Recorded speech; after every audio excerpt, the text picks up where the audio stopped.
This is a look at bread. Bread is a conduit of culture. Few foods connect so many people besides, of course, alcohol. Bread is various and unique based on the peoples who make them. Thousands of years ago, humans began gluing together grain with water and flour, forming the first bread. Baked in the ashes of fire, from this sparked revolution.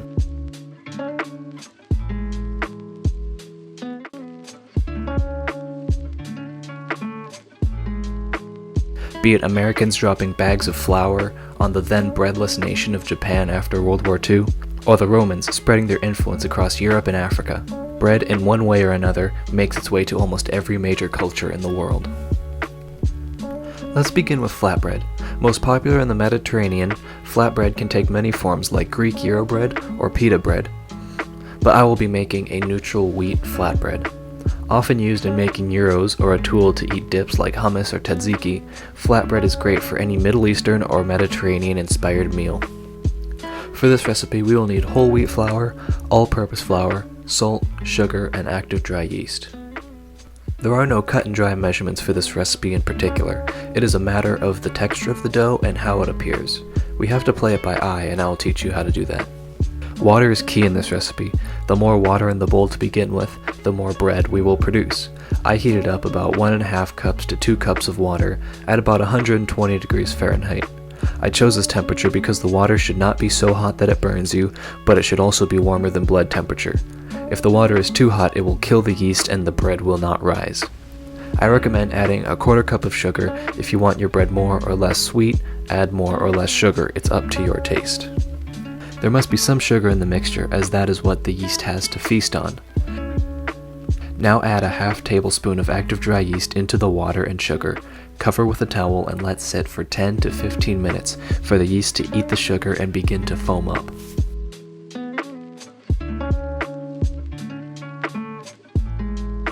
I'm using a stand mixer. You can use your hand or a paddle, but I prefer to use this. When the mixture gets frothy, you can now add your flour and salt. I like to use a 50/50 ratio of whole wheat flour to all-purpose flour.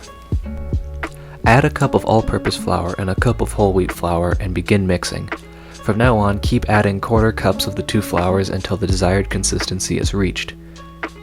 You can use more or less of each of these flours. I personally like the taste of whole wheat flour, so I'm using that. If you like something that's more like white bread, use more all-purpose flour. If you like something more grainy and dark, use whole wheat flour. Mix it until you get this consistency. Now dump it onto a floured surface, and I like to knead it with my hand because I feel like the bread doesn't come out the best until you get your hands in it.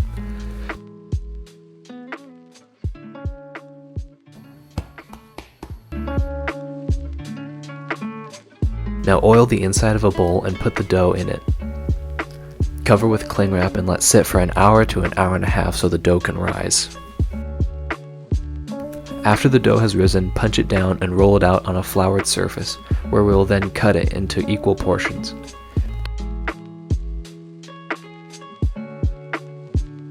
Take a rolling pin and flatten down the dough into flat sheets. You should almost be able to see light through the other side. Now some of you may not have this, but take your pizza stone and preheat it in the oven for 500 degrees Fahrenheit. This is what we will be cooking the bread on. Now that the stone is hot, lay the dough flat on it and put it in the oven for 10 to 12 minutes. What we want to see are bubbles. In the best case scenario, we want to see the dough become a pocket of hot air. Now repeat that one by one until all the dough is cooked and you have a product that looks like this.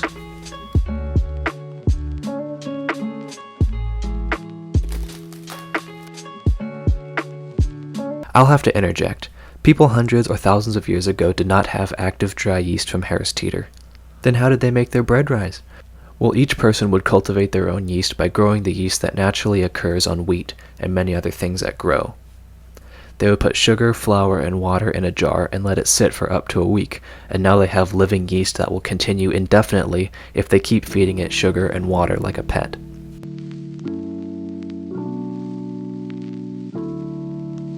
No, this is not an Asian-inspired bread, although I could have done that. This hails from 18th century America. Especially in the South, cornbread was used as a filler for meals, but when cornmeal was low or it was too expensive, rice flour was used. Rice flour is made by simply crushing up grains of rice into a fine powder. This is gluten-free, but as a result, it may not taste how you'd expect it to. This recipe is rather easy to cook, but difficult to prepare. We'll need to go over to the stove. Now, like the last recipe, add as much water for as much bread as you want to make. I added again about 1.5 cups to 2 cups of water. Now prepare your warm yeast mixture in a cup to the side. Add a tablespoon of rice flour at a time and stir to make sure that no clumps form. Keep adding tablespoons of flour until you reach a goo-like consistency. Add salt and the warmed yeast mixture to the rice batter. Stir to incorporate. Put the dough in a baking pan and put it in the oven for 400 degrees for 35 to 45 minutes. And I sincerely apologize for the state of this bread. Do not let how mine looks discourage you from making this bread yourself. It only fell apart. It still tastes fine, I promise. Thirdly, and my favorite, Rúgbrauð, or Icelandic rye bread.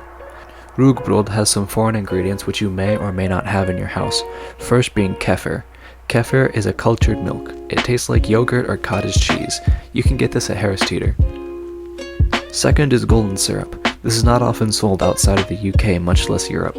You could order a jar from Amazon, or you could just make some like me, because it's not that hard. To make golden syrup, put a half cup of white sugar and 3 tablespoons of water in a saucepan and cook at medium heat. Keep stirring to let the water evaporate. After 10 minutes, the sugar should start browning nicely. Keep stirring and eventually it will become a caramel liquid. Add a cup of water and 2 cups of sugar to the caramel and continue stirring.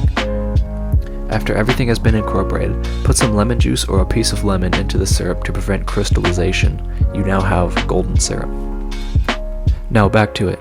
Measure 1.5 cups of rye flour and 3/4 cups of all-purpose flour. Add salt and about 2 teaspoons of baking soda. Whisk all of that together.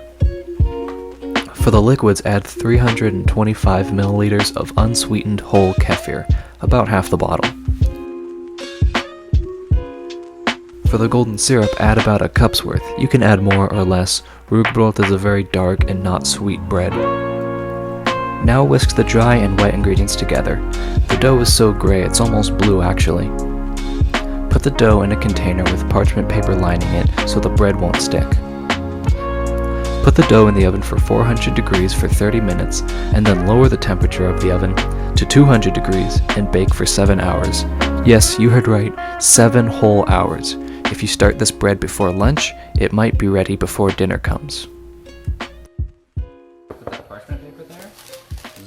The reason it takes so long to cook is because rye is different from wheat and requires more time to cook through. Also, in the time before electricity, people in Iceland would put the dough in a Dutch oven by the fire and leave it all day, so when they came back from work or being a Viking and raiding villages or whatever, they would come home and be met with a freshly cooked warm loaf of bread. They would also prepare it the night before, so when they woke up in the morning, bread was ready to eat.